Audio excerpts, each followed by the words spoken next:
Okay, आपको मेरी computer की स्क्रीन सही नज़र आ रही है? आवाज़ में कोई डिस्टॉर्शन वगैरह तो नहीं है? Everything is fine? Should I start? जी सर, ठीक है।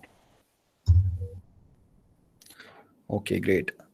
सो if you remember, last time हम जो कर रहे थे वो एनालिसिस पार्ट हमने शुरू किया था। अगर मैं आपको थोड़ा सा बताऊं तो अगर हम मर्ज सॉर्ट का ही एल्गोरिदम लिखें पिलफर्स, सो मर्ज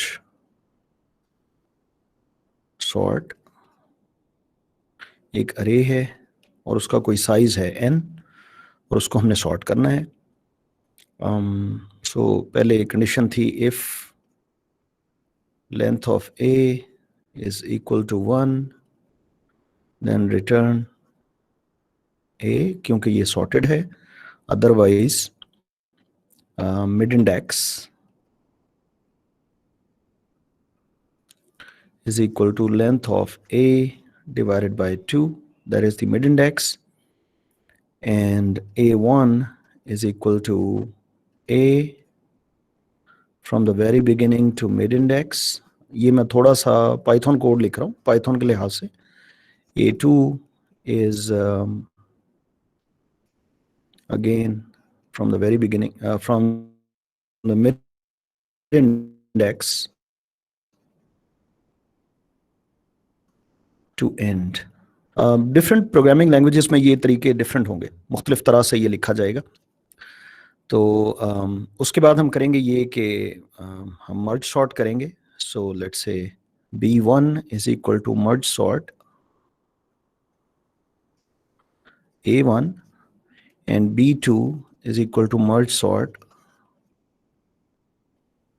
a2, and then we will be having an array c which is merge sorted arrays. Let's say b1 and b2, and then we will return this c. That's our merge sort algorithm, if you remember. Yes? जी sir. Yes sir. So आज हमारा गोल जो होगा वो गोल होगा इसको basically analyse करना कि ये कोड कितनी देर में चल रहा है। एनालाइज करने के मुख्तलिफ तरीके होते हैं। मिसाल के तौर पे डिटेल्ड एनालिसिस, एनालाइज नॉर्मली यानी जब एल्गोरिदम एनालिसिस में हम बात करते हैं तो एनालिसिस हम कहते हैं प्रोग्राम को किसी स्पेसिफिक मशीन या किसी स्पेसिफिक हार्डवेयर बाइंडिंग के अलावा एनालाइज करना purely based on input size. यानी इनपुट साइज के लिहाज से इसका रनिंग टाइम क्या होगा, रिगार्डलेस ऑफ के हार्डवेयर इवेंचुअली जिस पे इसने रन होना है वो क्या था या क्या होगा, ऑपरेटिंग सिस्टम क्या होगा, ये जो भी कंप्लीट सिस्टम है उसकी स्पेक्स क्या होंगी। रिगार्डलेस ऑफ दो specs we have to come up with the running time, so that for large inputs we can compare an algorithm and a different algorithm, two different algorithms, and to choose one of them based on efficiency on the very large inputs. ठीक है? So जो iterative algorithms हैं जैसा कि for loops वगैरह वाले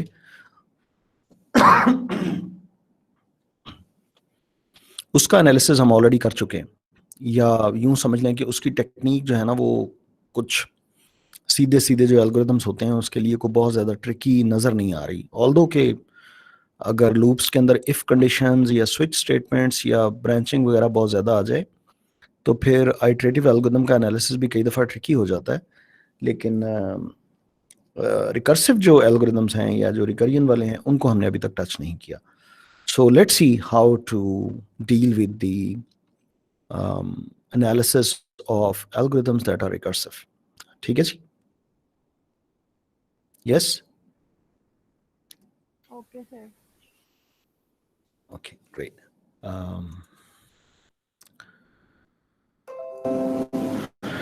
सही है। So मैं assume कर रहा हूँ कि जो A का size है, so I'm assuming that the length of A is n. So the size of input is n. That is what I'm assuming. Okay. Yes, sir. And further, I'm assuming that T of n is the running time. T of n is the running time, and this represents the time taken by merge sort on array of size n. तो कोई भी अरे अगर मर्ज sort को दी जाए और उस अरे का साइज n हो, तो जो मर्ज सॉर्ट को रनिंग टाइम लगेगा वो रनिंग टाइम होगा t of n. So that is something जो कि मैं डिनोट कर रहा हूँ. सही है? जी sir. Okay. So let's see एक और चीज के ये जो मर्ज सॉर्टेड अरे है ये थीटा n टाइम लेता है. इसका हमने कोड लिखा था पाइथन में last time, if you remember. और थीटा n को, यानी अगर हम नॉन थीटा या नॉन एसिम्प्टोटिक वे में लिखें तो इसको हम लिखते हैं सम कांस्टेंट टाइम्स n. वो कोई भी कांस्टेंट होगा. So theta n means some constant time n. Similarly, theta n square means some constant time n square. We do not know what that constant is, but eventually it is some constant. यानी मैं कहने की ये कोशिश कर रहा हूँ कि जो थीटा n है, that is the similar as some constant time n. Okay? Yes? Yes, sir. Yes, sir. जी सर. और एक और चीज एनालिसिस के दौरान आपको जो याद रखना होगी वो ये कि अगर एक हो थीटा n, जैसे कि ये कमांड है, ये थीटा n टाइम लेती है, और इसी तरह कुछ और कमांड्स हैं, जैसे ये कमांड है, ये कांस्टेंट टाइम लेती है, ये सिंपली ये कांस्टेंट टाइम ले रही है ये कमांड. तो अगर थीटा n के अंदर कुछ कांस्टेंट्स ऐड भी हो रहे हों तो that eventually stage as theta n. Make sense? Yes sir. So ये भी ध्यान में रखिएगा कि अगर कोई दीगर कमांड्स ऐसी हों जो थीटा n से बड़ी नहीं है तो फिर थीटा n में वो मर्ज हो जाएंगी. Yes, asymptotically. जी sir. Okay, so now we are ready to write the recurrence equation or recurrence. First of all, we will write the base case that t of 1 is some constant. The reason is, अगर array की length 1 हो तो जो total running time होगा यानी t of 1,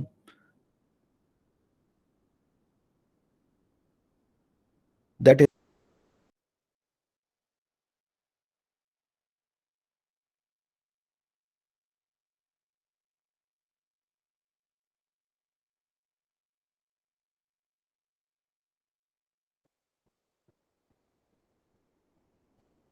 Are you listening?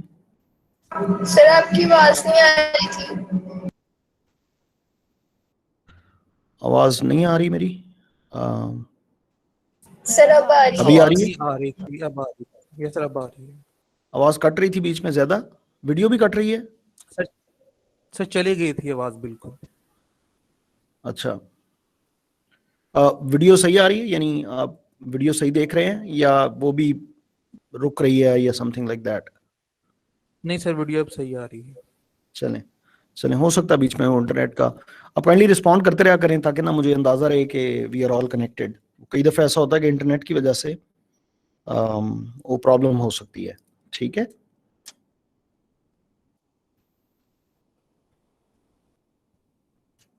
Are you listening? Yes, sir.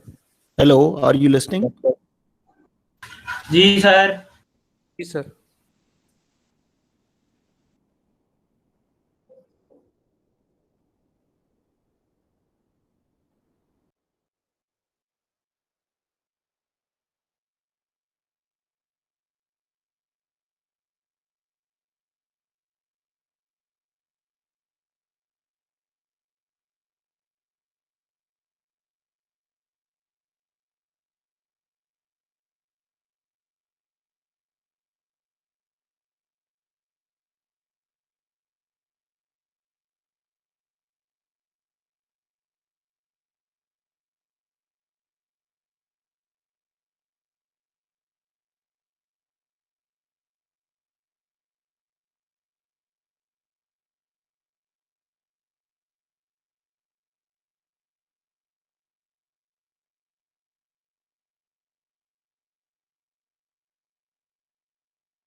Excuse me, sir.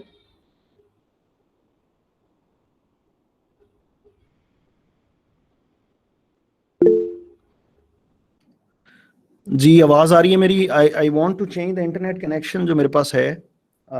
Okay. Just give me couple of minutes, ताकि शायद ये अगर मेरी तरफ से नेट का इशू है तो ये रिजॉल्व हो जाए. Just give me couple of minutes. Okay sir.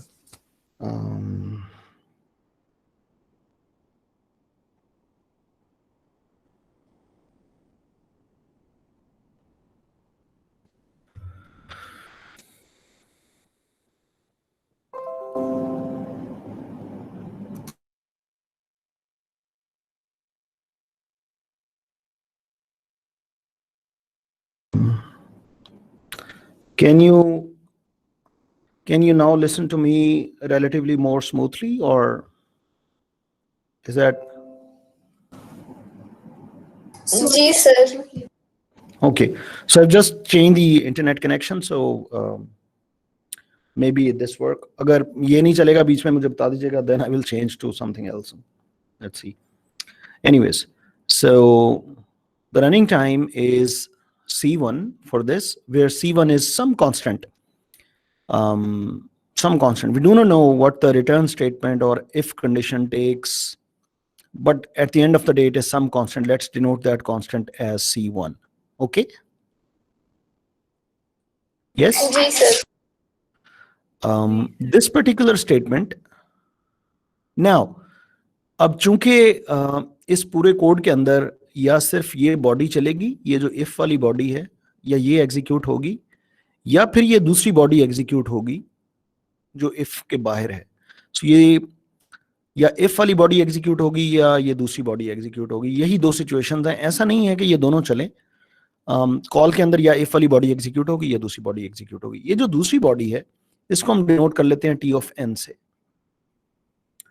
और देखते हैं कि ये टी ऑफ एन जो है ये बेसिकली ये है क्या.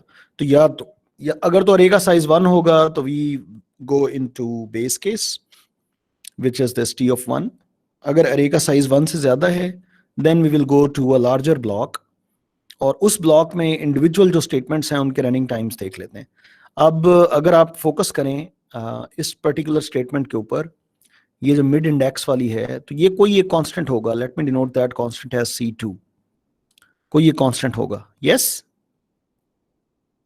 जी सर. जी सर. अच्छा, अब अगर आप इस स्टेटमेंट पे जाएं, ये जो अरे के अंदर से हाफ अरे कॉपी करनी है, तो ये मुख्तलिफ प्रोग्रामिंग लैंग्वेजेस में मुख्तलिफ इसका तरीक़ाकार है. आपको अंदाज़ा होगा कि यानी अगर आपने फॉर एग्जांपल अपने डेटा को लिंक लिस्ट में सेव किया हुआ है, तो फिर इसका एक पर्टिकुलर पोर्शन को कॉपी करना या एक नई लिंक लिस्ट बनाना गालिबन वो सिर्फ पॉइंटर्स को चेंज करने से हासिल हो जाता है. In that case, it is just a constant time operation. लेकिन अगर डीप कॉपी करनी हो, एक अरे को दूसरी अरे में डीपली कॉपी करना हो, यानी एलिमेंट वाइज कॉपी करना हो, तो फिर वो एक लूप लगेगा और उसका रनिंग टाइम जो है वो नॉर्मली जितने एलिमेंट्स हैं उतनी दफ़ा वो लूप चलेगा. सो हम वर्स्ट केस में जाते हैं. हम अज्यूम करते हैं कि ये जो हमारी कमांड है, ये जो अरे का यानी हाफ ऑफ द अरे को दूसरी अरे A1 में कॉपी करती है. लेट्स से ये डीप कॉपी है, just for the worst case. In that case ये जो A1 है ये कोई टाइम लेगा. Let me call this as C3n. Yes? Make sense? जी सर. और इसी तरह ये जो दूसरी कमांड है A2, ये जो कॉपी हो रहा है, that will take let's say C4n, कोई कांस्टेंट एंड विद n. उसके बाद अगर आप गौर करें, ये जो कॉल है मर्ज सॉर्ट वाली, late me denote that in a different colour. ये जो कॉल है, ये कॉल नेचुरली जैसे हमने डिनोट किया है, अगर उसके लिहाज से देखें तो ये जो कॉल है ये टाइम लेगी t ऑफ n/2, क्योंकि अब जो अरे 1 का साइज है वो n/2 है. क्लियर है? जी Yes, sir. सर. सिमिलरली जो इससे नीचे वाली कमांड है, ये वाली, ये टाइम लेगी t ऑफ n/2, और फाइनली ये जो ये कमांड है ये टाइम लेगी theta n. Let me call that theta n as C5n, yes. और उसके बाद ये जो रिटर्न स्टेटमेंट है ये भी कोई कांस्टेंट टाइम लेगी, let me call this as C6। तो अब मैं नेक्स्ट स्लाइड के ऊपर रनिंग टाइम की इक्वेशंस लिखने जा रहा हूं, जिसमें एक इक्वेशन ये है T of 1 is equal to C1, और इसको लिखने का एक और तरीका भी है, T of n is equal to C1 if n is equal to 1। तो नॉर्मली कुछ किताबों में ऐसे भी लिखा होता है और कुछ किताबों में डायरेक्टली ऐसे लिखा होता है। Make sense? Yes, sir. This is called base case. Okay.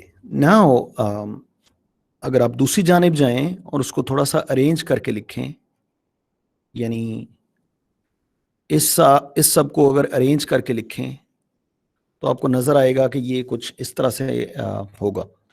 That would be T of n over 2 plus T of n over 2 plus, let's say, C2 plus C6 plus C3, 4 and 5, C3, अगर मैं n common ले लूं, that is C3 plus C4 plus C5, yes? Sir ये C3 और C4 के साथ n किस तरीके से ले रहे हैं, इसकी समझ नहीं आई। देखिए, मैं अज्यूम ये कर रहा हूं कि आप एक अरे में से हाफ ऑफ द एलिमेंट्स एक दूसरी अरे में कॉपी कर रहे हैं, और मैं अज्यूम कर रहा हूं कि ये डीप कॉपी है। डीप कॉपी से मुराद, यानी अगर ये टर्म आपको पहले से पता नहीं है तो डीप कॉपी से मुराद के एक्चुअली जाके एलिमेंट्स जो हैं वो दूसरी अरे में कॉपी हो रहे हैं, कोई पॉइंटर्स या रेफरेंस सेट नहीं हो रहा। क्लियर है? अब इसके लिए आपको करना क्या पड़ेगा, आपको एक लूप लगाना पड़ेगा एक अरे ए के ऊपर, और 1 by 1 उसके एलिमेंट्स जो हैं वो आपको A1 के अंदर कॉपी करने पड़ेंगे। ऑब्वियसली इस केस में वो लूप जो है वो n/2 टाइम्स चलेगा n की बजाय, लेकिन n/2 asymptotically is the same as n. Make sense? Yes sir.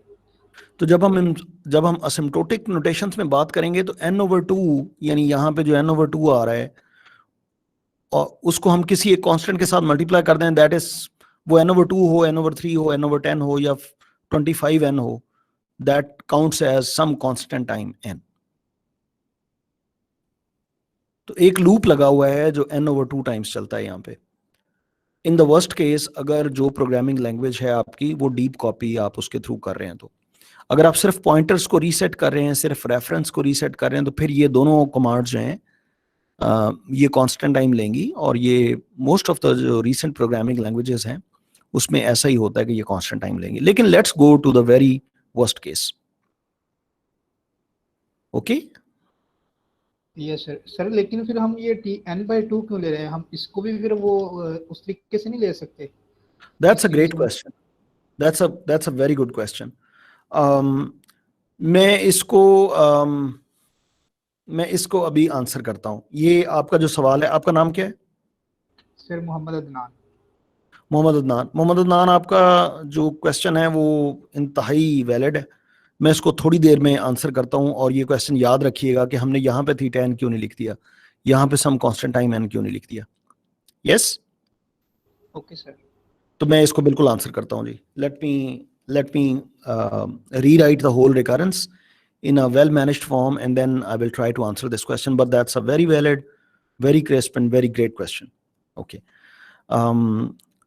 So far अभी तक अगर हम सिर्फ इस पे थोड़ा सा हमें डाउट है कि इस n/2 को हमने थीटा n की फॉर्म में क्यों नहीं लिखा, इस पे हमें डाउट है। इसके अलावा अगर सारी चीजें क्लियर हैं तो आई should move on. Yes? Yes sir. Okay, great. Yes sir. ठीक है, मैं इस पे आता हूं, लेकिन पहले हम थोड़ा सा मजीद इसको मैनेज कर लें। ये जरा गौर से देखिएगा, ये सारी चीज कंबाइन होके एक, यानी ये सारा, अगर आप ये फंक्शन देखें तो ये फंक्शन एक्चुअली थीटा n ही है। This function actually eight the end of the day is theta n। some constant plus n times some constant is actually theta n. Okay? जी सर. So इसकी जगह पे हम simply लिख सकते हैं let's say C2n, और इस C2 का इस C2 से कोई ताल्लुक नहीं है, यानी ये कोई नया है. C2 की बजाय चाहे आप C7 लिख लें, whatever, that is some constant. Actually, to stay away from the confusions, let me write this as C7. Okay? जी sir. So this is T n over 2 and this is T n over 2. दोनों add हो रहे हैं. So I can write this as 2 times T n over 2.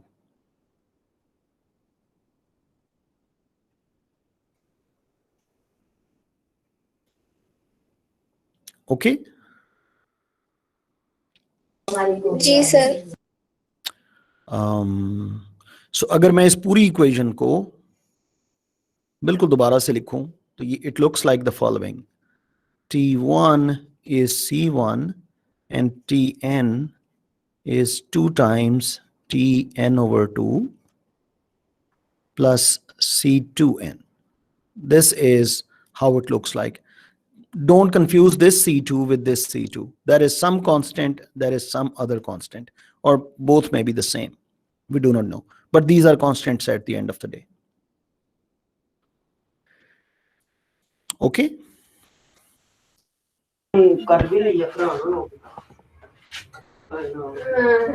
Yes, sir. Clear है जी?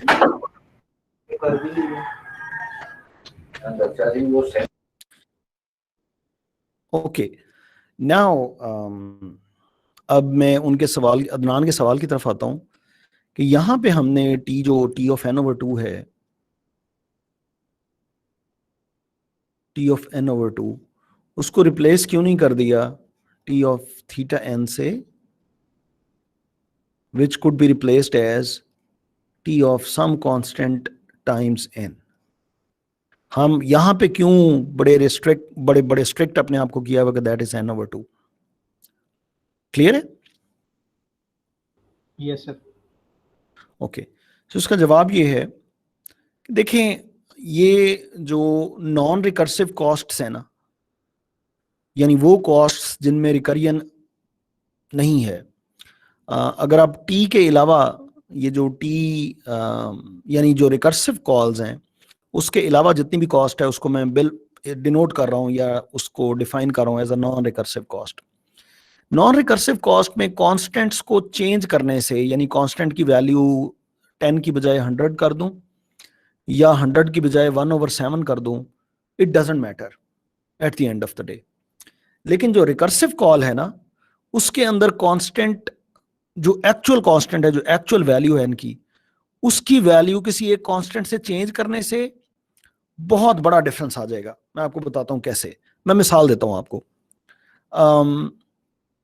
आप अगर इस बात से एग्री करें कि थीटा एन जो है इसको मैं n+1 भी लिख सकता हूं, यानी n+1 यूं समझ लें कि n+1 also belongs to theta n.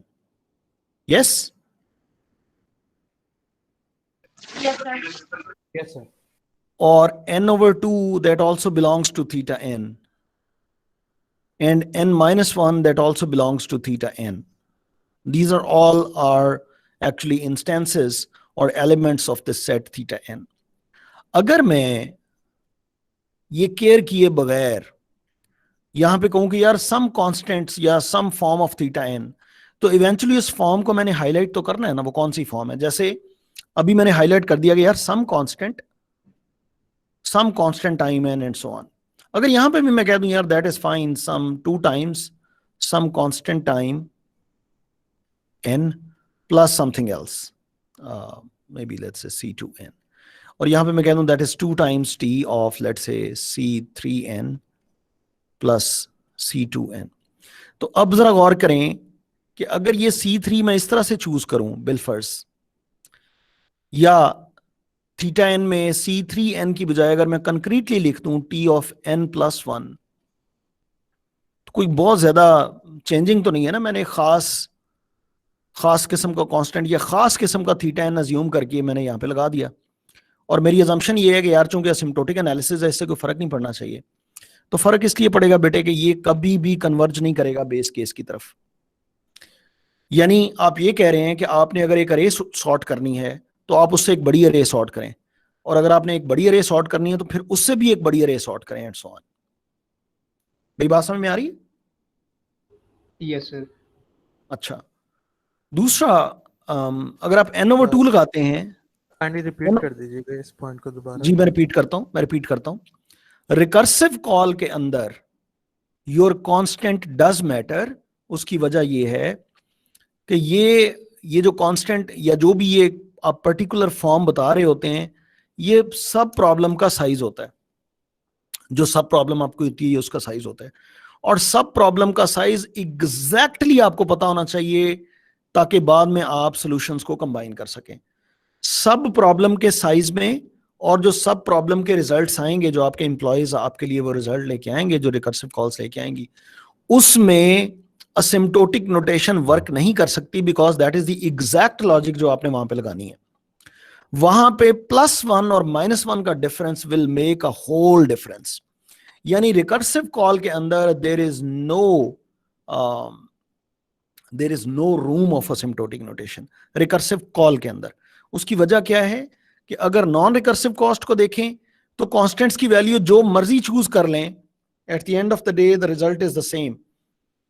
Recursive call के अंदर आप कांस्टेंट की वैल्यू 2 की बजाय 3 कर लें, ठीक है, इस 2 की बजाय 3 कर लें, थिंग्स विल चेंज। मैं जस्ट आपको छोटा सा बता दूं, अगर सिर्फ आप इसी को, अभी हम थोड़ी देर बाद इसको एनालाइज करेंगे, t of 1 is equal to c1, t of n is equal to 2 times t of n over 2 plus c2n। सिर्फ ये n over 2 को, अभी हम थोड़ी देर बाद इसको इंशाल्लाह एनालाइज करेंगे, इसका जो रिजल्ट निकलेगा that would be theta n log n। अभी हम देखेंगे थोड़ी देर बाद इसको एनालाइज करके। बताना सिर्फ ये मकसूद है कि अगर आप इसको सिर्फ इस 2 को 3 से रिप्लेस कर दें, यानी इसको कह दें 2 times t n over 3, सिर्फ ये कर दें, plus c2n, then the result goes to theta n। The constants exact values in the recursive calls, they change the analysis, so you cannot be careless inside the recursive call। ये वाला constant क्या है, जो मर्जी हो, it doesn't impact इसका, यानी impact जो है वो असिम्प्टोटिक ग्रोथ के ऊपर नहीं है। इसके अंदर कांस्टेंट्स क्या हैं, +1 हुआ हुआ है, -1 हुआ हुआ है, it changes the whole story. मेरी बात समझ में आ रही है? जी सर। सो अदनान, आपका जो सवाल है उसका जवाब ये है कि जो नॉन रिकर्सिव कॉस्ट्स हैं, वो कॉस्ट्स जिनमें रिकर्सिव कॉल नहीं है, उनमें we can be as casual as possible, और उसमें हम कॉन्स्टेंट्स की वैल्यूज को जस्ट कैजुअली नोट कर सकते हैं। लेकिन जो रिकर्सिव कॉल्स हैं उसमें हमें इनपुट का साइज इंतहाई केयरफुली वो हमें राइट करना पड़ेगा, और ये इनपुट का साइज क्या होगा, n का कोई फैक्टर होगा, n में से कुछ सब्ट्रैक्ट हो रहा होगा, क्योंकि सब प्रॉब्लम है ना, ओरिजिनल प्रॉब्लम का साइज n है, सब प्रॉब्लम का साइज n से छोटा है। सो n से छोटा करने के 2 तरीके हैं, या n में से कोई कांस्टेंट सब्ट्रैक्ट कर दें, for example n minus some constant, या n में से किसी कांस्टेंट को डिवाइड कर दें, तो प्रॉब्लम का साइज छोटा होगा। ये कांस्टेंट्स क्या होंगे, ये एग्जैक्टली पता होना जरूरी है। अगर आप एग्जैक्टली की बजाय इसको केयरलेसली लगाएंगे तो आपका एनालिसिस पूरा का पूरा चेंज हो जाएगा। ये बात इतनी सेंसिटिव नॉन रिकर्सिव कॉल्स के लिए नहीं है, so we can just go for some constants there, but for recursive calls we have to write the exact value of the sub problem. Make sense? Yes sir, clear. Okay, so that was a really good question, by the way. That's a great question. Okay, now the real crux is how to solve this equation. So we have this equation. Let me I'm keep on rewriting the same equation again and again. I don't know why, but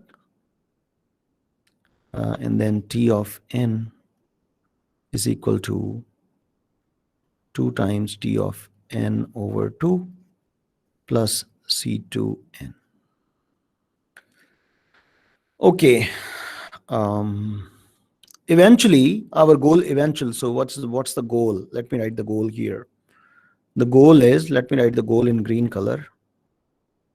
Our goal here is to write T of n as, if possible, as theta something. And we need to find out that something. Okay? That's our goal. Yes? Yes, sir. So how to do that? How to achieve that goal? What is your idea? What should we do to come up with this goal?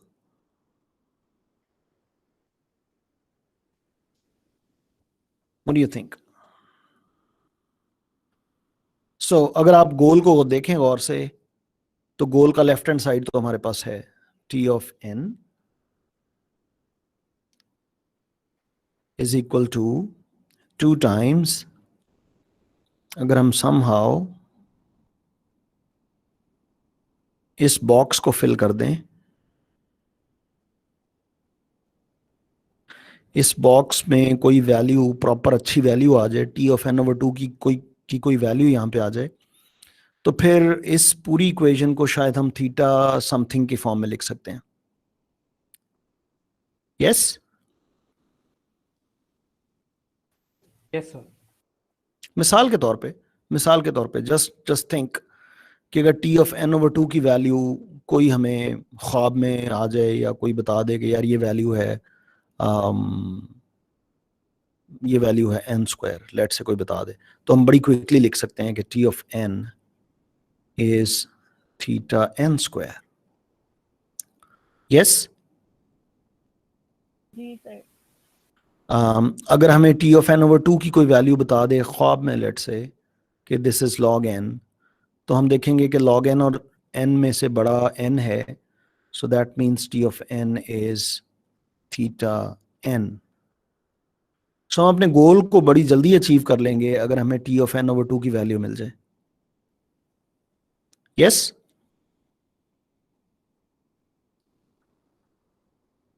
Yes? जी sir. So, what does it mean? It means solving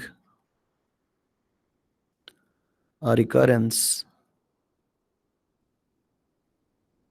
is equivalent to removing the recurrence.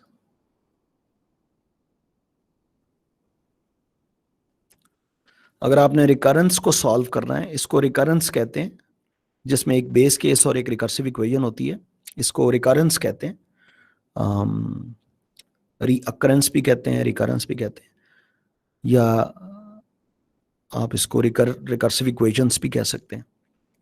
Solving a recurrence, ये एक recurrence है, ये जो दो equations लिखी हुई है, रिकरेंस कभी भी बेस केस के बगैर नहीं होती.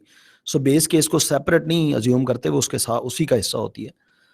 एक रिकरेंस को सॉल्व करने से क्या मुराद है? रिकरेंस को सॉल्व करने से मुराद है रिकरेंस को रिमूव कर दें. ये जो रिकर्सिव कॉल है, इसको किसी तरीके से एलिमिनेट कर दें, रिकरियन सॉल्व हो जाएगी. Make sense?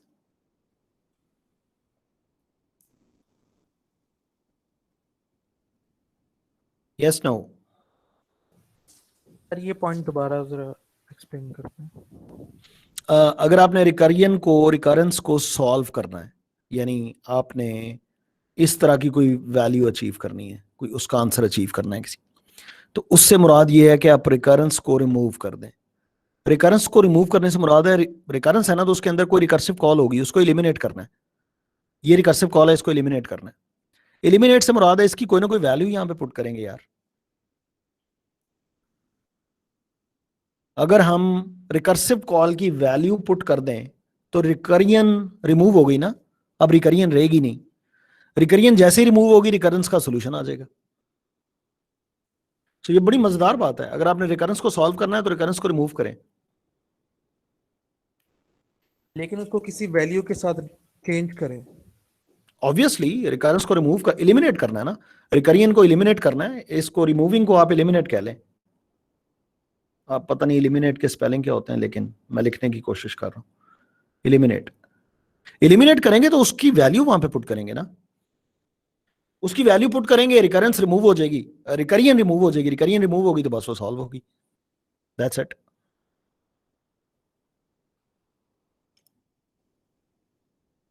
अगर मैं आपसे कहूं कि y की वैल्यू फाइंड आउट करें and y is equal to 2x plus 9, तो y की वैल्यू फाइंड आउट करने से मुराद है x की वैल्यू एलिमिनेट, x को एलिमिनेट करना।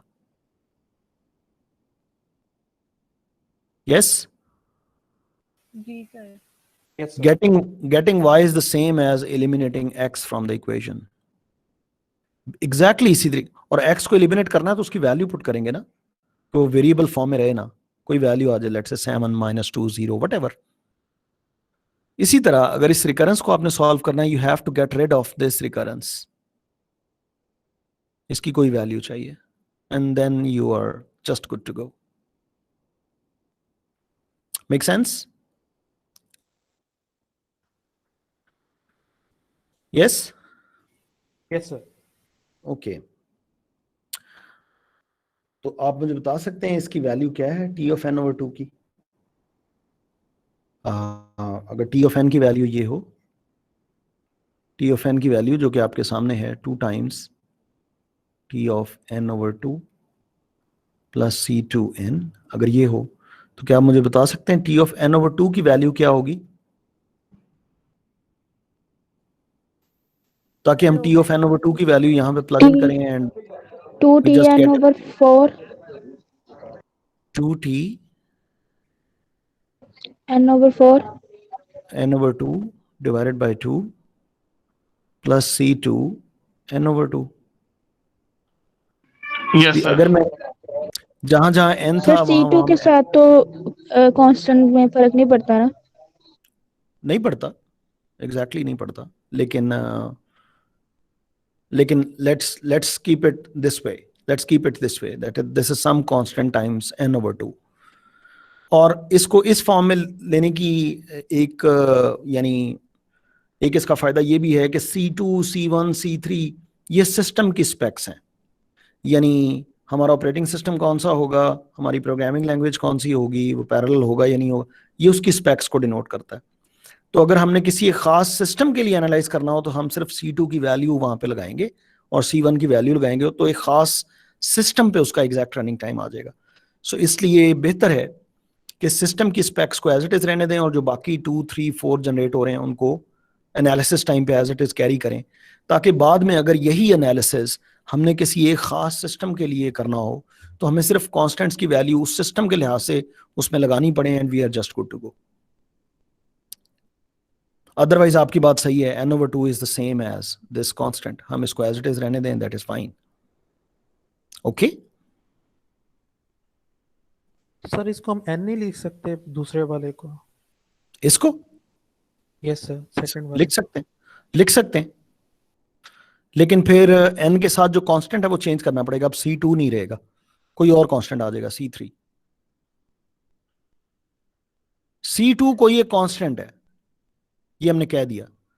अब आगे हम जब C2 n over 2 लिखते हैं तो इसको हम लिख सकते हैं n टाइम्स सम कांस्टेंट, लेकिन ये जो कांस्टेंट होगा फिर ये C2 नहीं होगा, कोई और कांस्टेंट होगा। लेकिन सर हमें तो इसकी एग्जैक्ट वैल्यू का पता है, क्योंकि हमें पता है कि C2, C3, C4, C5 is into n है। हाँ, तो why we are changing with the n by 2 जब हमें एग्जैक्टली पता है कि ये n वैल्यू के अंदर जो है चलेंगे? नहीं, मैं तो इसको n over 2 से इसलिए चेंज कर रहा हूं। देखें मैं आपको यहाँ पे, ठीक है, मैं आपका कंफ्यूजन समझ गया हूं। आपके पास एक फंक्शन है f of n और ये फंक्शन है n स्क्वायर, ठीक है, ये कोई फंक्शन है f of n is equal to n square. अब मैं आपसे कहूँ इस फंक्शन को इवेल्युएट करें या इस फंक्शन की वैल्यू निकालें एट 2, तो आप क्या करेंगे? आप कहेंगे अच्छा जहां जहां n है वहां पे 2 लगा दूंगा, ऐसा ही है ना? Yes, sir. अच्छा, अब अगर ये फंक्शन थोड़ा सा कॉम्प्लिकेटेड हो, f of n is equal to 4 times sine of n plus n square minus 40n, let's say ये फंक्शन है, प्लस 9।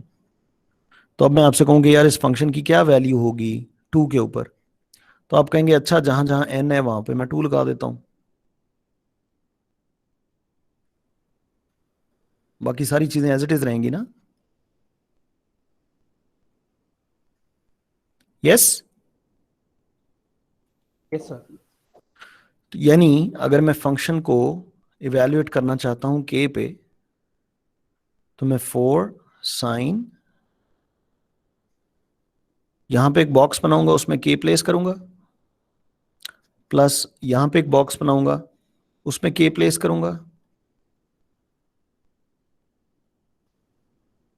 यहां पे एक बॉक्स बनाऊंगा उसमें k प्लेस करूंगा, plus 9। Is that true? Yes, sir. तो ये फंक्शन इवेल्युएट हो जाएगा k के ऊपर। यस? Yes, sir. अच्छा, अब जरा गौर से देखिए, अगर मैं k की बजाय इस फंक्शन को n/2 पे इवेल्युएट करने की कोशिश करूं, अब n/2 को आपने k ही समझना है, सो एग्जैक्टली वैसे ही होगा।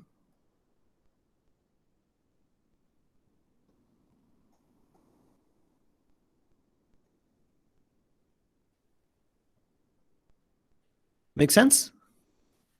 Yes, sir. बिल्कुल।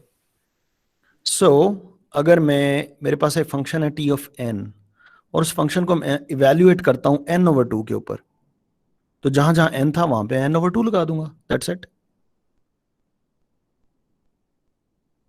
Make sense? इसको दोबारा से यूं समझ लें, इफ t ऑफ डॉट, इसको मैं डॉट कह रहा हूं, t of dot that is equal to 2 times t of dot over 2 plus c2 dot. Yes? Yes, sir. बिल्कुल। अब अगर डॉट की वैल्यू n/2 होगी तो जहां जहां डॉट है वहां पे n/2 आ जाएगा, that is natural. So it depends कि हम जो है जो वैल्यू लेंगे वो हमारे ऊपर डिपेंड करता है कि हम क्या वैल्यू के ऊपर उसको इवैल्यूएट करना चाह रहे हैं। फंक्शन है ना, एक आप यूं समझ लें, पाइथन में एक फंक्शन लिखा हुआ है तो उसको कोई इनपुट देंगे तो वो फंक्शन उस इनपुट पे इवैल्यूएट होगा, उस इनपुट पे कॉल होगा ना। फंक्शन जब आप कॉल करते हैं तो कोई इनपुट आर्गुमेंट्स देते हैं, वो इनपुट आर्गुमेंट्स क्या हैं, फंक्शन का बिहेवियर तो उसके लिहाज से है ना। ठीक है Yes? सर, बिल्कुल। Yes sir, thank you. Exactly ऐसे ही समझें कि जैसे ये टी ऑफ एन जो है ना, ये पाइथन में या C++ में एक फंक्शन लिखा हुआ है, तो इस फंक्शन को आप कॉल करते हैं बाय गिविंग n/2, तो ये उस आर्गुमेंट पे कॉल होगा तो अपना बिहेवियर कैसे शो करेगा। Make sense? Yes sir. Okay, अगर ये पॉइंट क्लियर है then I should move on. ये बाकी सारे स्टूडेंट्स को भी अगर ये पॉइंट क्लियर है then I should move on. जी सर, क्लियर है।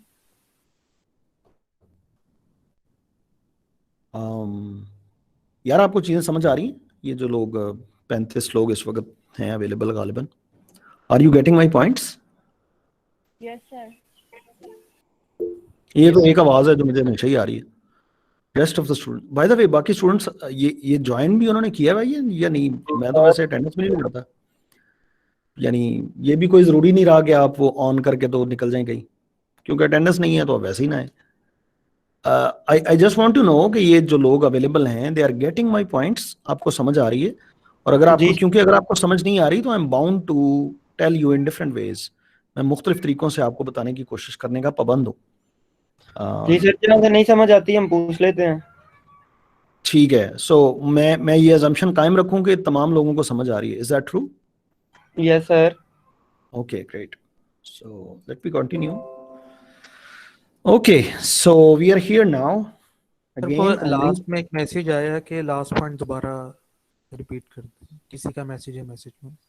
एक मिनट जी मैं देखता हूँ। लास्ट पॉइंट नहीं आया। समझ नहीं आया? ओके, मैं लास्ट पॉइंट को दोबारा से बताने की कोशिश करता हूं। मैं सिर्फ ये बताने की कोशिश कर रहा हूं आपको, मैं मिसाल के तौर पे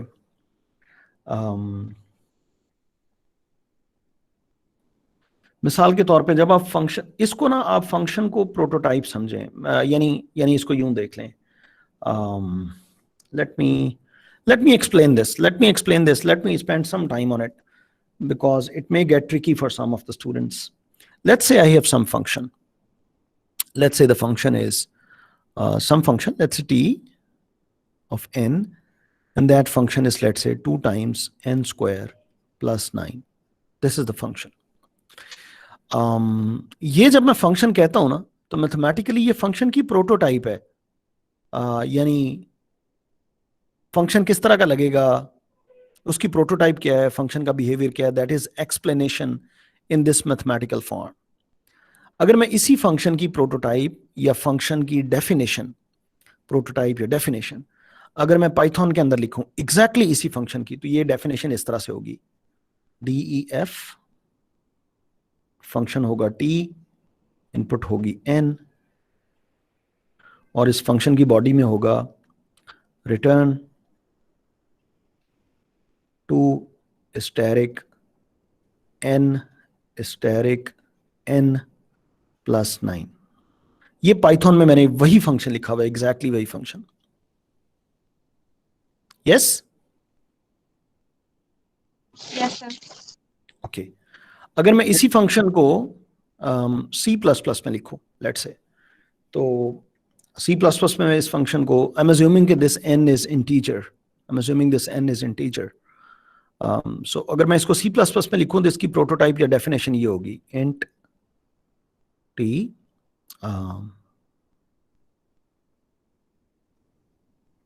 int n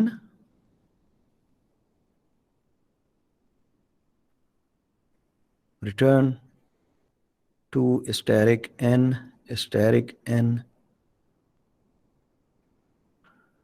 plus 9. Yes? Yes, sir.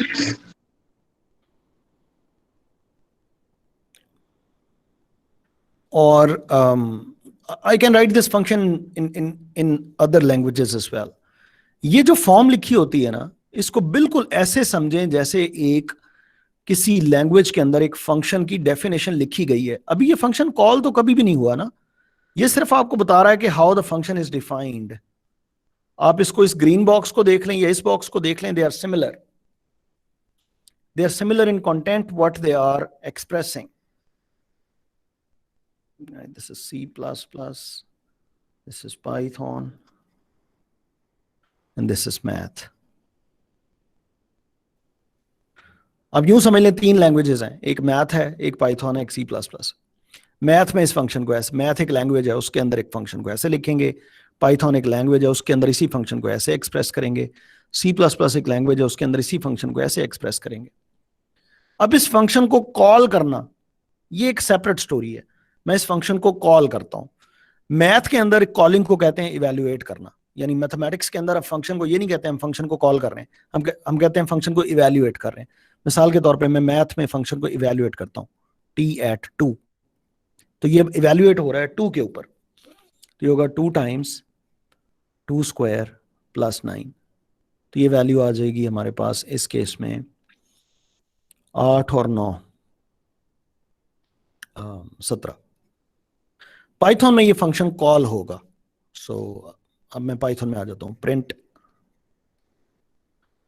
t of 2, तो ये वैल्यू प्रिंट होगी 17। C++ में ये फंक्शन कॉल होगा, वैल्यू आ जाएगी 17। तो जब हम कहते हैं इवैल्यूएट, इसका मतलब है कॉल करना इस फंक्शन को। Yes yes. अब आप मुझे बताइए, इस फंक्शन को, ये जो भी फंक्शन है, इस फंक्शन को अगर मैं कॉल करूं या इवैल्यूएट करूं, एक वैल्यू है लेट्स से x, उसके ऊपर अगर मैं इस फंक्शन को कॉल करूं, तो जवाब क्या आएगा? 2 टाइम्स, ये जवाब आ जाएगा x की जो भी वैल्यू। जी सर। क्लियर है ना? इसी तरह ओ I just ran short of slides. Let me insert more slides.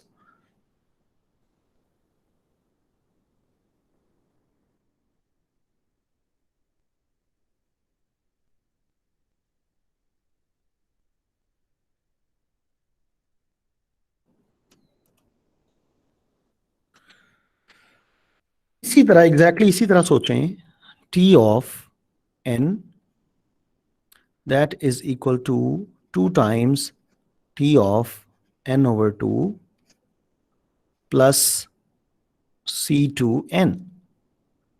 इस फंक्शन को अगर मैं इवेल्युएट करूं, ये लेफ्ट हैंड साइड पे आपका फंक्शन पड़ा हुआ है, अगर मैं इसको इवेल्युएट करूं या कॉल करूं n over 2 के ऊपर, तो ये क्या करेगा? ये करेगा। और इसने क्या करना है? और इससे क्या एक्सपेक्टेड है? जी सर। Make sense? जी sir. Is this point clear? अगर नहीं है तो I can spend more time on it. Yes sir, clear है। ओके क्लियर है। Okay great. तो यहां से अगर आप गौर से देखें तो so t of n over 2 it becomes 2 times t of n over 2 that becomes n over 2 square plus c2 n over 2। ये आपके पास अगर आप गौर से देखें तो ये आपके पास t of n over 2 की वैल्यू आ गई है। यानी आप बड़े खुश हैं कि आपके पास what is this? पेन। आप बड़े खुश हैं कि आपके पास इसकी वैल्यू आ गई है, बिकॉज आपके पास चूंकि वैल्यू आ गई है तो ये वैल्यू अगर आप यहां पे प्लग इन कर दें तो you have your answer. So let's सी, ये इक्वेशन 1 है, इसको मैं रीराइट करता हूं। इक्वेशन 1 को मैं रीराइट करने लगा हूं। t of n is equal to 2 times the value of t of n over 2 plus c2n। Agreed? अगर मैं यहां पे t of n over 2 की वैल्यू लगा दूं, आई एम डन। यस? जी sir. So what is the value of t of n over 2? That value is 2 times, let me write this in a different color, maybe that highlights that this is the value. This is 2 times t of n over 2 square plus c2 n over 2. Okay? Yes, sir. And that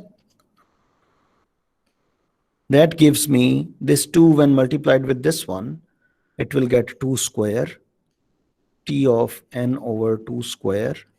And when this 2 will be multiplied with this factor, this 2 and this 2, they will cancel out, and you will be having c2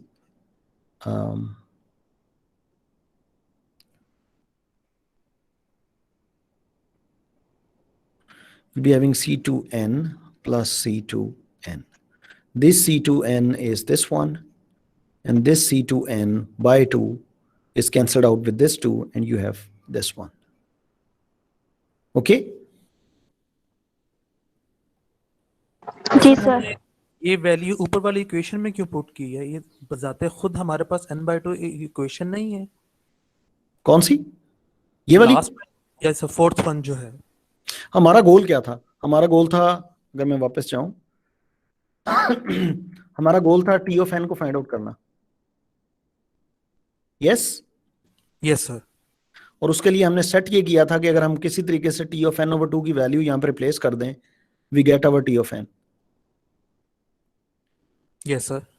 तो हम उसी गोल के पीछे हैं। हमने t of n over 2 की value निकाली, हमें नहीं पता ये वैल्यू किस फॉर्म में है, ये वैल्यू की अपनी खसूसियात क्या है इसको देखते हैं, लेकिन at the end of the day हमने किसी तरीके से T of N over two की वैल्यू निकाल ली। Yes, yes clear sir. अब अपने गोल की तकमील के लिए इस वैल्यू को हम यहां प्लग इन करेंगे ताकि हमें टी ऑफ एन मिल जाए जो हमारा गोल है।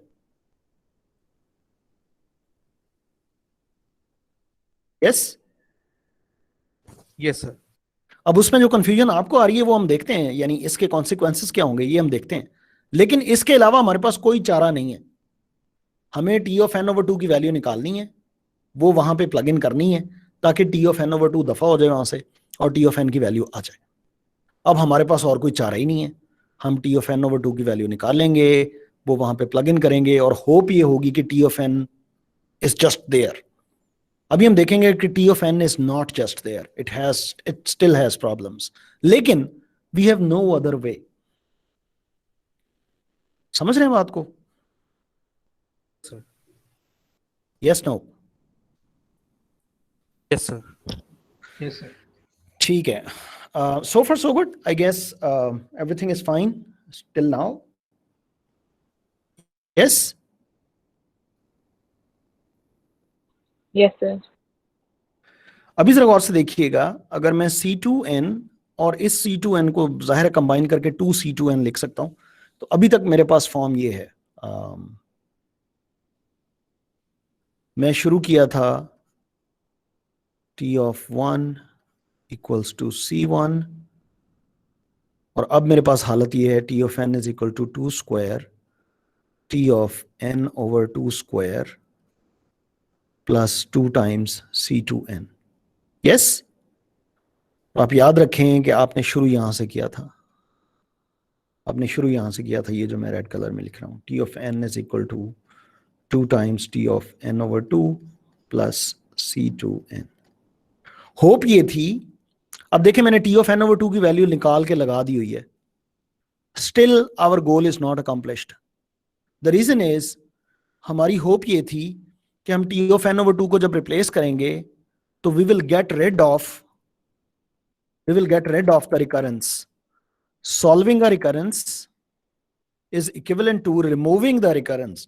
हमने recurrence remove की, हमने recurrence आ रही थी T of n over 2 की वजह से, यही recursive कॉल थी। हमने इसको रिमूव करने के लिए इसकी वैल्यू प्लग इन कर दी ताकि ये रिमूव हो जाए, यही तो रिकरेंस है।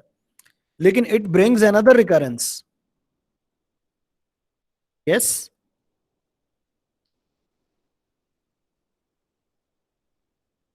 It brings another recurrence. जी सर। अब क्या करें? सर अब इसकी आप क्या वैल्यू कहते हैं? सर अगर चलें? हम इसको रिमूव करेंगे तो फर्दर एक और रिकरेंस आ जाएगी। तो सवाल यह है कि क्या हम कभी इस रिकरेंस को सॉल्व कर पाएंगे या नहीं? क्या हम जिंदगी में कभी रिकरेंस को रिमूव करने में कामयाब होंगे या नहीं? क्योंकि अभी ये लग रहा है मैं एक स्टेप आपको और कर देता हूं। अभी ये लग रहा है कि अगर हम इसकी वैल्यू निकालें, इसकी वैल्यू निकालने के लिए इस फंक्शन में आए और n की जगह पे n over 2 स्क्वायर पुट कर दें, यानी n की जगह पे अगर मैं n over 2 स्क्वायर लगा दूं तो ये फंक्शन कैसे बिहेव करेगा? t n over 2 square divided by 2 plus c2 n over 2 square. तो ये वैल्यू आ गई ना? यस? Yes sir. अगर मैं इस वैल्यू को यहां पे प्लग इन कर दूं तो लेफ्ट हैंड साइड पे T of n है, ये 2 स्क्वायर है, यहां पे वैल्यू आएगी प्लस 2c2n। मैं उस वैल्यू को देख लेता हूं, ये वैल्यू बन रही है 2 times T of n over 2 cube plus c2 n over 2 square. और जब ये 2 स्क्वायर अंदर मल्टीप्लाई होगा तो I eventually will be at this position, 2 cube T of n over 2 cube plus ये 2 स्क्वायर इस 2 स्क्वायर से कैंसिल होगा, ये c2n और 2c2n ये बन जाएंगे 3c2n। यस? Yes sir.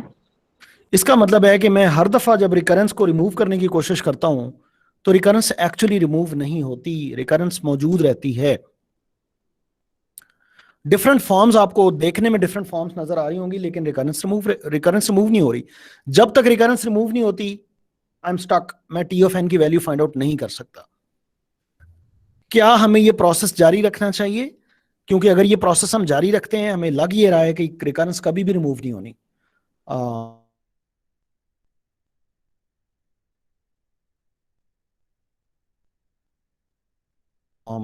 कोई और यानी what should we do, I am stuck. मैं कहना की कोशिश ये कर रहा हूं कि I am stuck here, what should we do, what do you think, is there a solution? कोई सॉल्यूशन आपको नजर आ रहा है यहाँ पे? क्या करना चाहिए? या कोई ऐसी चीज नजर आ रही है जो आपको हिंट दे रही हो कि यार ठीक है, हिम्मत ना हारो, जारी रखो, ये वैल्यूज जो है वो बार बार प्लग इन करते रहो। तो मैं बार बार प्लग इन करता रहता हूँ, लेट से मैं एक दफा और प्लग इन कर देता हूँ। अभी जो आपको पैटर्न नजर आ रही है आप करके देखिएगा, एक दफा और प्लग इन करेंगे तो ये सूरत हाल हो जाएगी।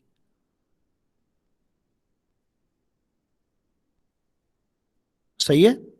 या यूं समझ लें कि अगर मैं इसी यानी वैल्यूज को काफी दफा सब्स्टिट्यूट कर चुका हूं या के टाइम्स सब्स्टिट्यूट कर चुका हूं, के टाइम्स मैं रिप्लेस कर चुका हूं रिकरेंस को, तो ये हालत ये हो जाएगी।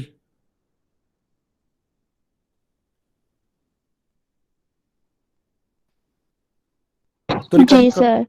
रिकरेंस खत्म तो हो नहीं रही, रिकरेंस तो रह रही है। मेरी बात समझ में आ रही है ना आपको? जी सर। Yes, sir. तो मैं अपनी ओरिजिनल रिकरेंस को रीराइट कर सकता हूं एग्जैक्टली इस फॉर्म में, ऑल्दो कि मुझे नहीं लग रहा कि ये फॉर्म भी कोई हेल्पफुल है या नहीं, लेकिन I am going to write it.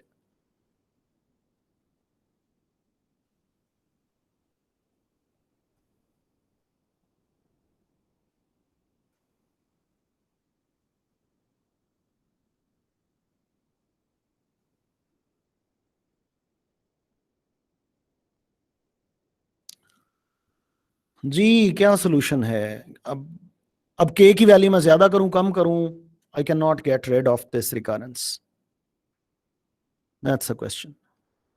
मैं के की वैल्यू जितनी दफा मर्जी, यानी मैं जितनी दफा मर्जी वैल्यू रिप्लेस करता जाऊं सीक्वेंस में, इन द होप कि मैं कभी ना कभी तो इस रिकरेंस से जान छुड़ा लूंगा। ये रिकरेंस तो रहेगी के की वैल्यू में जो मर्जी लगाता जाऊं। क्या जिंदगी में कभी ऐसा मोड़ आएगा कि मैं इस रिकरेंस से मेरी जान छूट जाए, यानी मैं वो जैसे कहते हैं ना, इस्तकामत से लगा रहूं, रिप्लेसमेंट करता जाऊं, के की वैल्यू बढ़ाता जाऊं, एक दफा और रिकरेंस की वैल्यू रिप्लेस करूं, एक दफा और करूं, एक दफा और करूं, इन द होप कि मैं कभी इससे जान छुड़ा लूंगा। तो क्या आपको लगता है कि आप कभी इससे जान छुड़ा पाएंगे?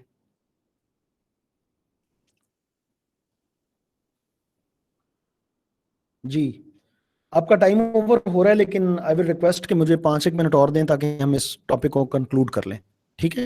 So stay tuned in. Okay sir sir. मुश्किल लगता है कि रिकरेंस जो है वो, क्योंकि वो ऑलवेज हमेशा रिपीटिंग फॉर्म में नहीं होगी। अगर मुश्किल है फिर भी हम चलें कर लेंगे, क्योंकि हम बड़े लेट से मुजाहिद किस्म के लोग हैं, लेट से हम कर लेंगे। बात मुश्किल या आसान की नहीं है, बात मुमकिन या नामुमकिन की है। अगर तो ऐसा सर करना जैसे मुश्किल बढ़ाते है, जाएंगे वैसे ही रिकरेंस जो आती है वो खत्म ही नहीं होगी। तो फिर रिकरियन को सॉल्व कैसे करें? तो फिर इसका मतलब है टी ऑफ एन निकालने का हमारे पास कोई तरीका नहीं है जिंदगी में। हम क्या मर्ज सॉर्ट का रनिंग टाइम नहीं निकाल सकते थीटा की फॉर्म में?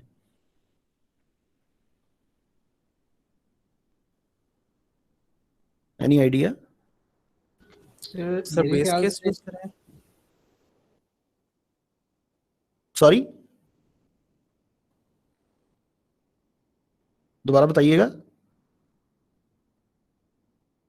हम बेस केस को यूज करें। कैसे? अभी तक तो वैसे बेस केस का कोई फायदा नजर नहीं आया, एवं बेचारा पड़ा हुआ है। कैसे क्या यूज करें, क्या करें? मसलन मुझे बताएं, मैं यूज करता हूं जी, क्या यूज करूं, क्या लिखूं? क्योंकि सर इवेंचुअली अगर हम इक्वेशन को देखें तो उसने स्प्लिट हो के एट द टाइम उसने बेस केस के ऊपर ही आना है। ठीक है, तो ठीक है। हम अगर उसको बेस केस के फॉर्म के अंदर लिख दें तो मे बी इवेंचुअली जो है हमें उसका रनिंग टाइम पता चल जाए कि वो क्या हो सकता है। ये अजम्पशन है सर, कंफर्म मैं कह नहीं सकता। नहीं, ये आपकी बात सही है, ये आपकी बात दुरुस्त है। असल में ये कहने की कोशिश कर रहे हैं,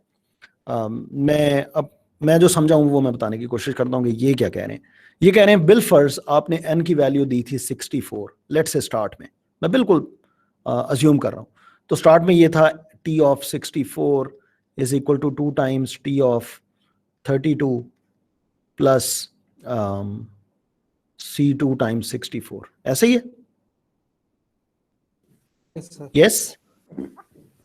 यस, और अगर मैं इसको मजीद सब्स्टिट्यूट करूं तो मैं इसको लिख सकता हूं 2 square times t of 16 plus C2 2 times 64। बिल्कुल इसी फॉर्म में अगर आप देखें तो ऐसे ही होता जाएगा ना? यस। पहली दफा n/2 था, अगली दफा n/2 स्क्वायर हुआ अंदर t के अंदर, फिर उससे अगली दफा n/2 क्यूब होगा। यानी हर दफा जो रिकर्सिव कॉल है उसका साइज कम होता जा रहा है। ये वाला साइज, रिकर्सिव कॉल का साइज क्या है? जब आप कॉल करते हैं तो उसका साइज क्या है? आर्गुमेंट क्या जा रहा है? अगर पहली दफा आर्गुमेंट n गया है तो अगली दफा जो कॉल आपने की है वो आर्गुमेंट n/2 जाएगा। अगली दफा जो आपने कॉल किया है वो आर्गुमेंट n/2 स्क्वायर जाएगा। n/2 square is smaller than n/2। सो जो इनपुट का साइज है हर रिकर्सिव कॉल में वो कम होता जा रहा है। यस? यस सर, हाँ, ये बात दुरुस्त है कि उसके साथ कुछ और फैक्टर्स हैं जो बड़े बड़े होते जा रहे हैं, लेकिन रिकर्सिव कॉल का साइज कम होता जा रहा है। दीगर फैक्टर्स जो हैं उसके साथ, कोई मल्टीप्लिकेटिव फैक्टर है, कोई एडिटिव टर्म है, वो बड़े होते जा रहे हैं, दैट इज फाइन, लेकिन रिकर्सिव कॉल के अंदर साइज कम होता जा रहा है। जो पहली रिकर्सिव कॉल थी उसका साइज था n/2, अगर आप देखें तो वो ये है n/2। जो दूसरी रिकर्सिव कॉल है उसका साइज है n/2 स्क्वायर, तीसरी का साइज है n/2 cube and so on. So n/2 पहली कॉल, अगली कॉल n/2 स्क्वायर, अगली कॉल n/2 क्यूब।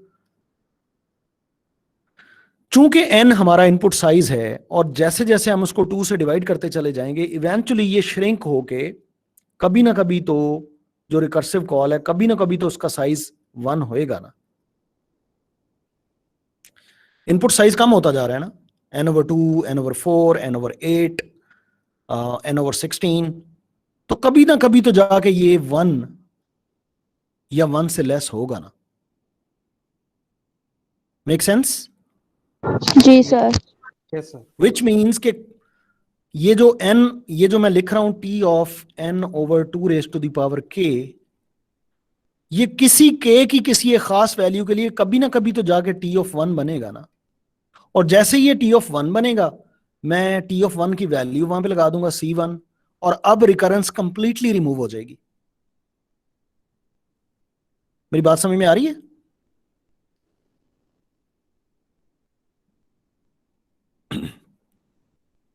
ये मेरी बात समझ में आई है नहीं? सर दोबारा रिपीट कर दीजिएगा। मैं रिपीट करता हूं। आपके पास है t of 1 is equal to C1, और आपके पास है t of n is equal to 2 raise to the power k, t of n/2 raise to the power k plus k times C2n। मैं कहता हूं अगर किसी तरीके से n/2 के ये 1 के इक्वल हो जाए, देन यानी k की क्या वैल्यू हो, मैं कितनी दफा रिकरेंस को एलिमिनेट करता चला जाऊं, k की क्या वैल्यू हो, सो दैट कि n/2 के कम होता होता 1 पे आ जाए। इसका मतलब यह है कि t ऑफ n/2 के t ऑफ 1 बन जाएगा, और t ऑफ 1 जो है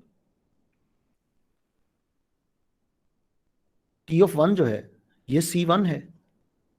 तो अगर मुझे k की वो वैल्यू मिल जाए जो n/2 k को 1 पे मैप कर दे, तो फिर ये सारी चीज जो है, जो रिकर्सिव कॉल है, ये t ऑफ 1 पे चली जाएगी, और t ऑफ 1 जो है ये रिकर्सिव रहेगी नहीं, क्योंकि इसकी जगह पे मैं इसकी वैल्यू प्लग इन करूंगा and there will be no more recurrence eliminate हो जाएगी and I will be having my solution. Yes? Okay, sir. Yes sir, जी, तो फाइनली हमारा नुक्ता इंजबाद ये है कि n/2 के 1 होगा तो k की क्या वैल्यू होगी। So n/2 k is equal to 1, that means 2k must be equal to n। Yes? Yes, sir. जी सर। एंड दैट इम्प्लाइज अगर मैं log base 2 लूं बोथ साइड्स पे, then that means k is equal to log base 2n। अगर मैं k की value log n ले लूं, यानी मैं अगर log n टाइम्स ये रिप्लेस करता चला जाऊं रिकरेंस को, तो then this size will become 1. Input size will shrink and it goes to 1. जैसे ये 1 होगा, मैं उसकी t of 1 की जगह पे c1 लगाऊंगा and I get rid of the recurrence. Yes? Sir ये काइंडली बिल्कुल लास्ट वाली लाइन दोबारा रिपीट कर दीजिएगा, ये n is equal to 2k is equal to 1. ये वाली यस सर. ये 2k इधर मल्टीप्लाई होगा, सो ये n is equal to 2k हो जाएगा ना. यस यस सर, बिल्कुल बिल्कुल. उसको मतलब लेफ्ट साइड पे ये लिखते हैं, राइट पे ये लिखते हैं, डजंट मैटर. Yes sir. सही है. यस. अब अगर मैं log बेस 2 लूं ना दोनों साइडों पे, जिसको LG कहते हैं, तो ये k शुरू में आ जाएगा, log की प्रॉपर्टी है. log base 2 to the base 2, ये 1 हो जाएगा. So you will eventually get k is equal to log n. ये log की प्रॉपर्टीज है, इंशाल्लाह मैं नेक्स्ट लेक्चर में इसको बताऊंगा. Okay sir. ठीक है. अच्छा, अब अगर मैं k की वैल्यू log n लूं तो सूरत हाल ये बनेगी, t of n is equal to 2 raised to the power log n, t of 1 plus log n times c2n. अब ये मैं आपको नेक्स्ट लेक्चर में इंशाल्लाह बताऊंगा. 2 raised to the power log n, ये वैल्यू n होती है. t of 1 ये वैल्यू है c1 प्लस, अगर मैं इसको देखूं तो that is c2n log n. Yes, इसमें सिर्फ जो हिडन चीज है अभी तक, जो आपको आप लॉग की प्रॉपर्टी देखें तो आपको समझ भी आ जाएगी, लेकिन मैं नेक्स्ट लेक्चर में इसको तफसील से बताऊंगा. 2 raised to the power log n, ये n होता है. t of 1 की जगह पे मैंने उसका बेस केस लगा दिया c1, और ये जो t of n है ये टोटली मेरे पास बन गया. अगर मैं इसको रीअरेंज करके खूबसूरत तरीके से लिखूं, that become c2n log n plus c1n. Yes, ये k की वैल्यू है, ये k की वैल्यू है. Make sense? सर एक मेरा क्वेश्चन था, वो ये कि ये बात तो हमें शुरू से ही फिर कंफर्म हो रही थी कि n/2 और n/2 हमने एक n को 2 में डिवाइड कर दिया हुआ है, तो इवेंचुअली उसने लास्ट में आके n ही होना है. और इस केस में भी जब आप कह रहे हैं कि 2 पावर log n ने इवेंचुअली आके n ही होना है, तो ये तो सर हमें बिल्कुल शुरू में फर्स्ट स्टेप में ही पता लग चुका हुआ था. n/2 और n/2 को जब जमा करें तो वो n होता है. 2 raised to the power में log n ले लूं, ये n क्यों होता है, this is not very clear. और बाय द वे, अगर मैं n/2 और n/2 की 3 रिकर्सिव कॉल्स भेज देता, यानी किसी तरीके से मैं बजाय 2 कॉल्स भेजने के, मेरी लॉजिक ये होती कि मैं 3 कॉल्स भेज देता, n/2 n/2 n/2, यानी मेरी जो रिकरेंस है वो कुछ इस तरह से बनती शायद, t of n 3 times t of n/2 plus something. तो इस रिकरेंस को सॉल्व करना intuitively is hell of a task. You have to go through the steps. मुमकिन है मर्ज सॉर्ट में आप किसी न किसी अपनी इंट्यूशन को इस डेरिवेशन के साथ रिलेट कर रहे हो, लेकिन the intuition and the derivation in solving recurrence, they have a gap, they have a huge gap, जैसे जैसे आप कॉम्प्लिकेटेड किस्म की रिकरेंसेस की तरफ जाएंगे. सो मेरे लिए ये बात इंट्यूटिव नहीं है कि मैं 2 raised to the power log n लूंगा तो वो n आ जाएगा. ये बात मेरे लिए इंट्यूटिव नहीं है. हाँ, n/2 और n/2 दो साइजेस हैं, उनको जमा करूंगा तो जवाब n आएगा, लेकिन क्यों मैं जमा क्यों करूं, मल्टीप्लाई क्यों ना कर दूं. और मैं इंट्यूशन घड़ सकता हूं इसमें, लेकिन मुझे इंट्यूशन नजर नहीं आ रही. मेरी बात समझ रहे हैं? यस सर, बिल्कुल. हम उसको प्रॉपर सॉल्व करना चाह रहे हैं, एक प्रॉपर सॉल्व करना चाह रहे हैं. और शुरू में अगर मुझे पहले से कहीं से DSA के कोर्स से या कहीं से पता था ना कि मर्ज सॉर्ट का running time n log n होता है, तो मैं उस वे में हर स्टेप को धक्के से रिलेट करने की कोशिश कर सकता हूं. बट मेरे ख्याल में ये इतना इंट्यूटिव और इतना सीधा नहीं है. यहां तक पहुंचना मेरा नहीं ख्याल इतना सीधा था. हमने डेरिवेशंस की हैं, सब्स्टिट्यूशन की हैं, इवेंचुअली वी रीच देयर. ये शुरू में अंदाजा लगाना कि ये n log n टाइम लेगा, I don't think that was that simple. और अगले लेक्चर में और उससे अगले लेक्चर में मैं ऐसी रिकरेंसेस आपके सामने पेश करूंगा जिसको, और ऐसे एल्गोरिथम्स आपके सामने इंशाल्लाह पेश करूंगा जिसका अगर आप इंट्यूटिवली सोचेंगे एनालिसिस क्या होगा, या मुझे लग रहा है कि ये होगा, it's it's I mean way different than जो एक्चुअली आप शायद सोच रहे होंगे. So we have to rely on these derivations rather than. और अगर हमारी डेरिवेशन बहुत स्ट्रांग हो चुकी हुई है कि हम रिकरेंसेस को देखते ही अंदाजा लगा सकते हैं कि यार इसका तो रनिंग टाइम रफली ये होगा क्योंकि हमारी प्रैक्टिस इतनी हो चुकी है, then it's okay, then it is safe. Otherwise you will be in a trap. Sir थोड़े से ना प्रैक्टिस क्वेश्चंस अपलोड कर दीजिएगा. जी बेटे, मैं प्रैक्टिस क्वेश्चंस इंशाल्लाह दूंगा आपको. जस्ट मैं यहाँ पे ये लेक्चर रैप अप कर दूं. सो that is n log n, theta n log n, and that is the running time of merge sort. Okay, जिसमें एक स्टेप अभी हिडन है जो मैं बताऊंगा नेक्स्ट टाइम, और नेक्स्ट टाइम हम अजीब किस्म के रिकरेंसेस को इंशाल्लाह सॉल्व करेंगे फर्क तरीके. और अगले 2 या 3 लेक्चर्स जो हैं वो सिर्फ रिकरेंस को सॉल्व करने के ऊपर होंगे, रिकरेंसेस को सॉल्व कैसे करते हैं. ठीक है, वो रिकरेंस किसी भी एल्गोरिदम की हो, कोई ना कोई एल्गोरिदम होगा बैकएंड पे जिसकी रिकरेंस ये होगी, तो इस रिकरेंस को सॉल्व कैसे करेंगे, क्योंकि रिकरेंस को सॉल्व करने से मुराद रिकर्सिव एल्गोरिदम को एनालाइज करना है. Make sense? Yes sir. जी सर. चलें जी, बहुत शुक्रिया. मैंने लेक्चर 8वां भी अपलोड नहीं किया हुआ, ये 9वां यूट्यूब पे. वैसे तो एक स्टूडेंट ने लिंक भेज दिया था, वो लिंक वैसे आपके साथ शेयर भी हो जाता होगा जैसे ये मीट लिंक खत्म होता है, लेकिन वो डाउनलोडेबल फॉर्म में और यूट्यूब में मैं इंशाल्लाह मैं लेक्चर 8 और 9 दोनों आज अपलोड कर दूंगा. वैसे ये मीट लिंक पे अवेलेबल है. ठीक है जी, ओके सर. चलें जी, बहुत शुक्रिया जी आपका. अल्लाह हाफिज.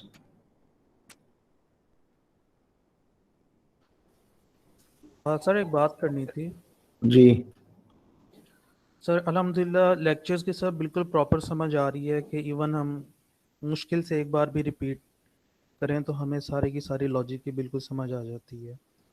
लेकिन सर मैं चाहता नहीं कि हम किसी खुशफहमी के अंदर रहें कि हमें जो है वो हर चीज़ बिल्कुल एग्जैक्टली समझ आ रही है. तो सर काइंडली अगर आप हमारा एक टेस्ट ले लें